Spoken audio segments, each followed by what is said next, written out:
Welcome back to the Arabella Boathouse. This week, Steve works on the Deadlights for the forward hatch and gets started on the cherry trim pieces for the lights and the hatch opening as well. And over at the Art of Boat Building, Bob makes progress on the tender, making a pattern for the transom and gluing up some of the 100-plus-year-old mahogany from Old Victoria. He also finished setting up and fairing the station molds. The full video is up and ready to watch now. And it may not seem like much, but every new $5 a month Patreon supporter puts a smile on Steve's face and is making a big difference for the whole project as the launch date gets closer. Thanks so very much for all the support, old and new, that makes all of this possible. Here's our fore hatch, and this is going to be set up pretty similarly to the hatch in the housetop. So I've got a bunch of cherry milled up. This is a bit thicker as what's on the housetop. Bringing things in and out of the forepeak, this hatch is going to be the easiest way to do it instead of carrying things all the way through the boat. So I expect this hatch to be opened and things coming in and out of it on a really regular basis. And this hatch is directly above my bunk, so we want to make sure that the lid goes down really tight and this seals up really well. And where the hatch on the housetop is really unlikely to be hit by serious waves or green water, if it is, you know, we're really in it, and some water coming in is not the end of the world. Where this hatch on the foredeck, it's more likely to have water hit it and to live a little bit of a wetter life. And having it right over the bunk, I want to really make sure that we can suck that lid down and make it really tight, and in even bad weather, we're not going to be getting water coming into the forepeak. I'm also working on the Deadlights, because the Deadlights and the trim, they all have to interact and play with each other. So kind of have to work those together as we go into this. So you can see there's a good amount of slop in how this Deadlight fits in there. And this one might have kind of a little bit too much slop, but you do want some, because we want to be able to put a bedding compound in here and seal that up really well. I also need to seal up this end grain, which is going to add a slightly little bit more material to this. Now these Deadlights, they're not thick enough to come all the way through the thickness of the hatch. So we have this kind of ugly wood rim here around. And I have to figure out something to make that look nicer and to make that function better. And I've been working on a little jig with the router to make a piece of cherry that will nestle in and cover that up. So here's a piece of cherry that I'm marking it out on. Don't mind the little bit of rot. It doesn't come through to the other side. And this has got to get much thinner, so that'll disappear. It's not a problem. So I traced out our port lights here. We have the outer diameter, obviously, where the fasteners are. And then we have where we need to cut. It's right in there. And then this is the width of our inner ring. And then here is our visible port light. So what we want to cover up on the inside is to have a piece that's about the same diameter as the Deadlight, and that stops right about where that line is, because we want to make sure that we can remove the inner ring or tighten the inner ring if things start to leak. And this is what I'm talking about. So these go into the boat like that. This will be the exterior that you see. We'll put bolts through. It'll get bedding compound all around here. And then this inner ring unscrews.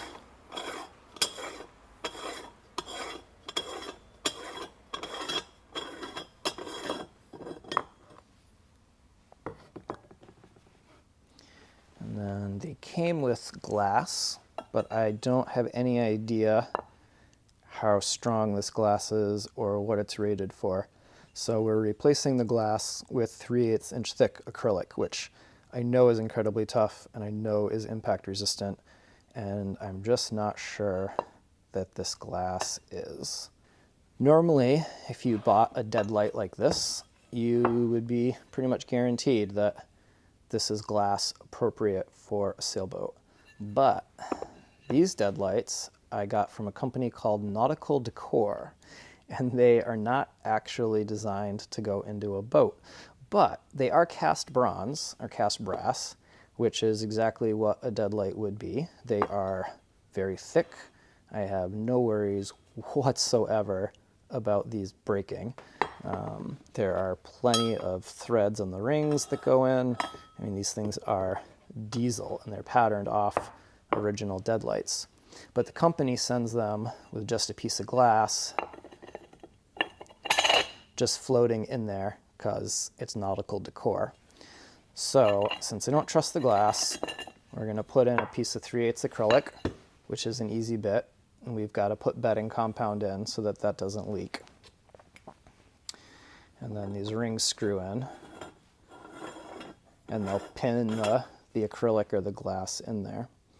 So in the future, I want to be able to undo this ring, but we need to fill in the gap between the wood and the bronze, which is right in here. So that's what I'm working on making. And we have our dimensions here. So from center to the line that we want to cut is 3 1/8. And then to the other side where we want to leave a little bit of a raised ridge is 3 3/8. And then to our outer ring is 4 1/4. And I'm going to attempt to do this with the router.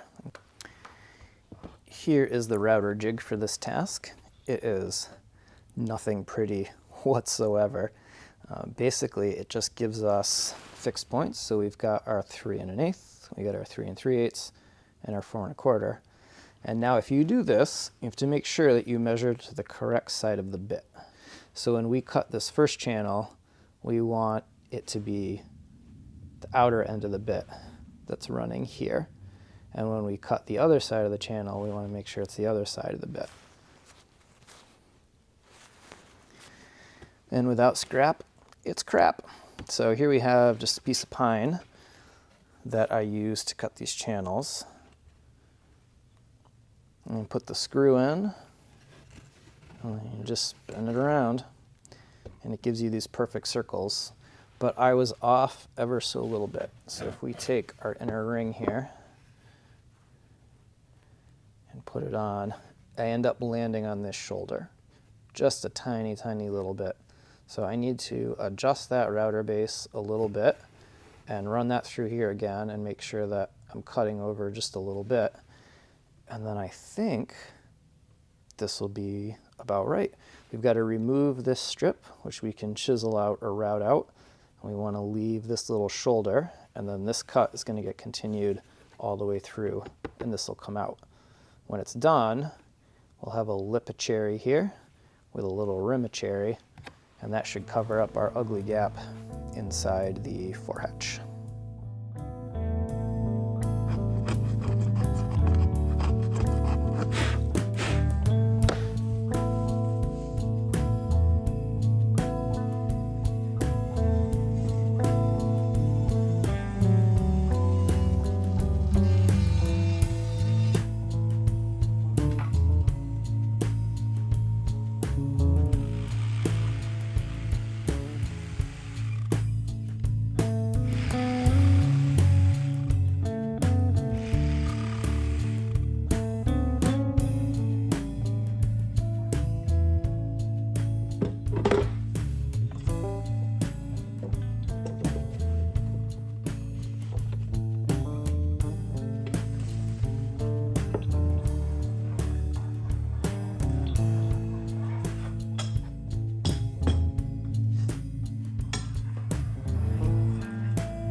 we've got our new acrylic pieces, and these need to be bedded. So if we were just to put the acrylic in there, you know, water is going to get here and make it into the boat. So for bedding this, there are a whole bunch of options, and every one of them is a compromise, and everyone you talk to is probably going to give you a different solution. What we're going to use is butyl rubber sealing tape. So this is pretty ubiquitous stuff. It's used for all sorts of things, for windows and windshields, and this one is for metal roofing. It comes in white, gray, black, all sorts of varying thicknesses and widths. Drop our acrylic in there. Take it off the butyl tape because I don't want to squish that now. And we are just going to push and try to get this to squish a little bit.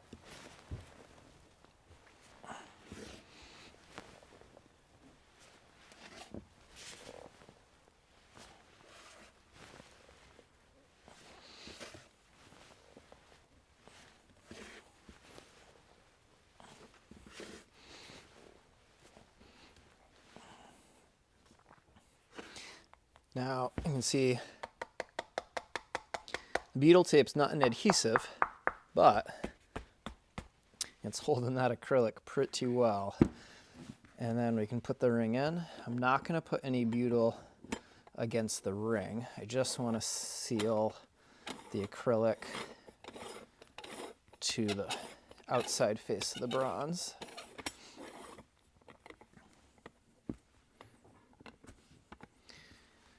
Cool. And then we gotta snug this down. I have to make a tool that we can put in there and really cinch this down.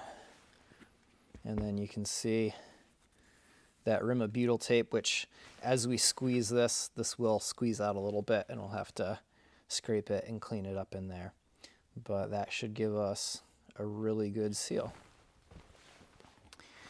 When I was doing my research on what to use for bedding these, I came up with all sorts of recommendations. So I think the cheapest, lowest tech one that I came across with was bedding it in toilet bowl wax. And they admitted that in the summer when it gets hot that it tends to melt and kind of run places, but that it was cheap and it worked and it was easy to replace. So I think those are all fair points. Butyl tape was recommended as well, and people seem to have mixed results and opinions about it. One that was recommended quite heavily was to use silicone, and silicone certainly would give you a good seal, but it really messes up finishes. So if you get silicone somewhere where you don't want it, it really messes with varnish and that kind of thing. So I think the butyl is a good place to start. If this doesn't work out, it's easy enough to rebed the port lights, the Deadlights, and try it with silicone or toilet bowl wax or something else.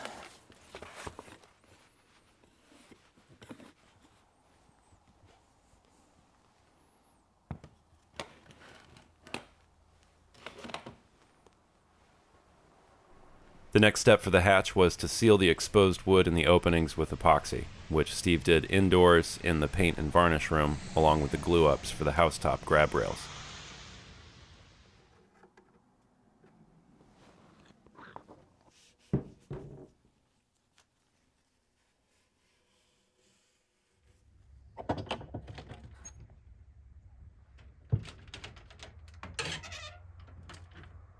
The next morning, he brought the hatch back to the shop and got set up to take the corners off the rails.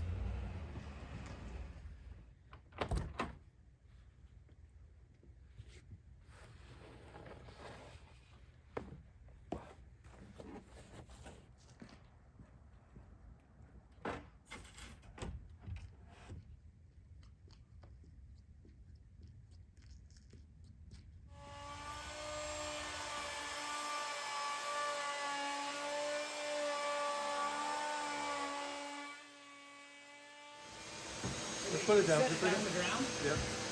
And with room made in the paint and varnish room, Steve and David lugged the increasingly heavy cockpit over to the house to be painted. I'm really freaking dense. I've only broken a couple things. Fingers, toes, an ankle. Never a major bone.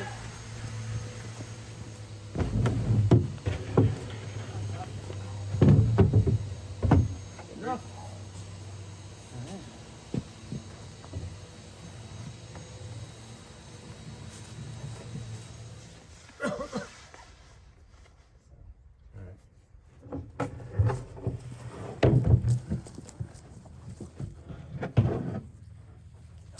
Let's put it on. We gotta go on edge.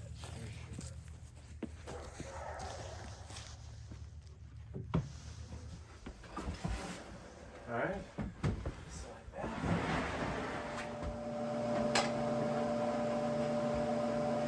David and his son Grant worked on a mock-up for what will be the door to the head. This and many other of Victoria's old doors have come back from being beautifully refinished, and we'll show them in all of their glory soon enough.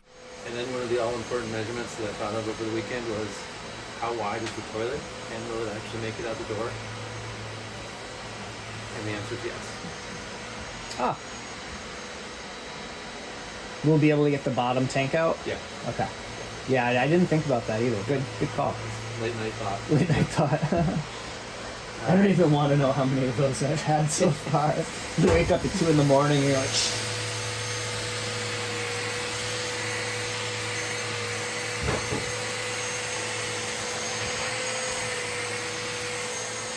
Over there we have a giant box of bronze. I will bring it over. Plug this in. There's a light here, so you can kind of see what you're doing. Okay, plug it in where? Oh, we'll get there in a second. We make sure your hair stays back, because if it gets caught in this, that's not going to be fun. And you're going to need eyeglasses, because sometimes Flecks of like rust and paint, and then sometimes as these get worn, they'll shed the wires. So occasionally one of these little wires will come shooting out. So safety glasses are crucial. So why don't you go find those? I'll get this plugged in.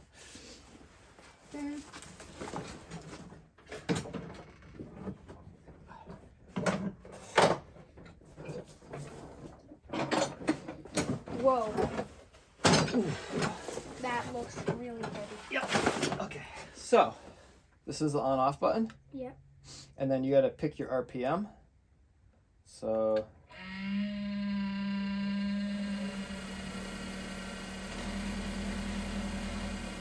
23 seems good.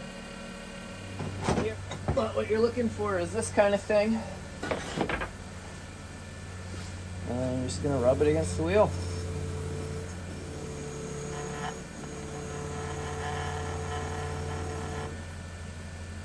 Until everything comes off.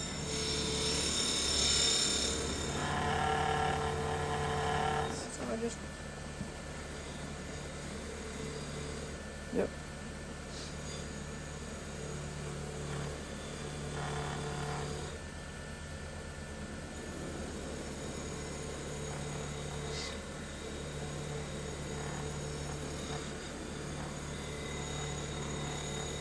And I'll message David and see if he can pick us up a slightly more. Whoa. Did you feel one? Yeah. Yeah.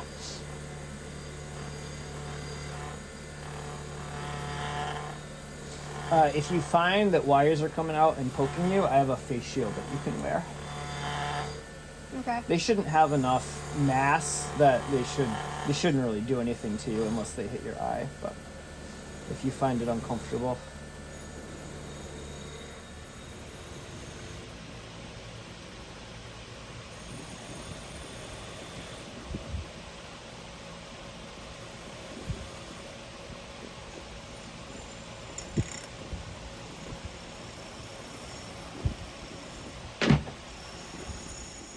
So you might notice a distinct lack of KP lately, and unfortunately, that is one of the other things that's kicking my keysters so far this year.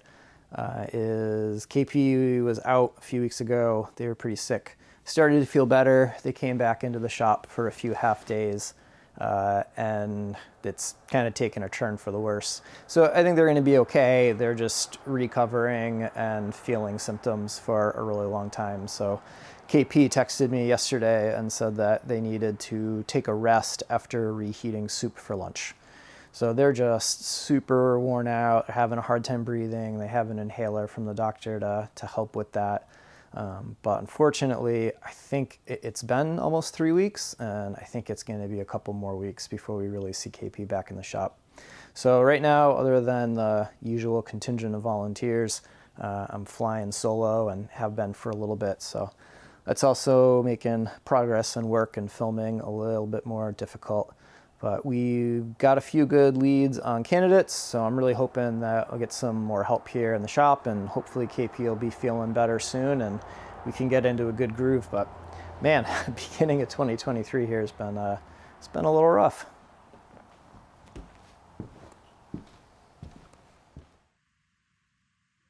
I've been very under the weather, so I've been working from home and doing some research so I can feel a little productive in between naps.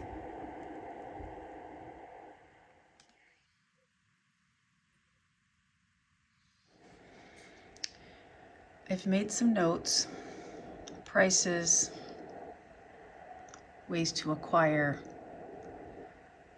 bulbs and bases. Let me reference my handy dandy chart. G9. What?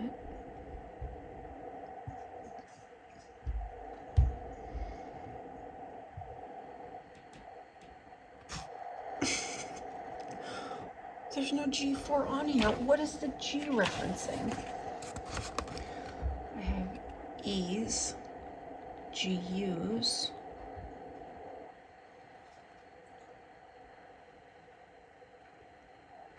G4 bipin, 4mm. There. So there's the G4, 4mm. Not to be confused with the G series of 9s, 11s, 12s, 16s. Seems so straightforward.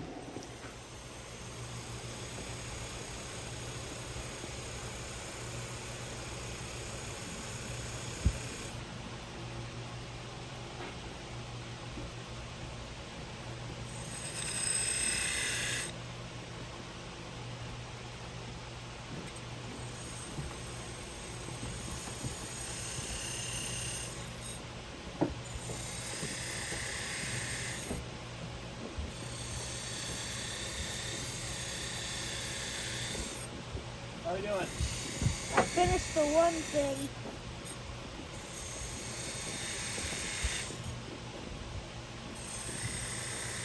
Not quite. I'm gonna get all that green stuff off. Okay. So a little bit more.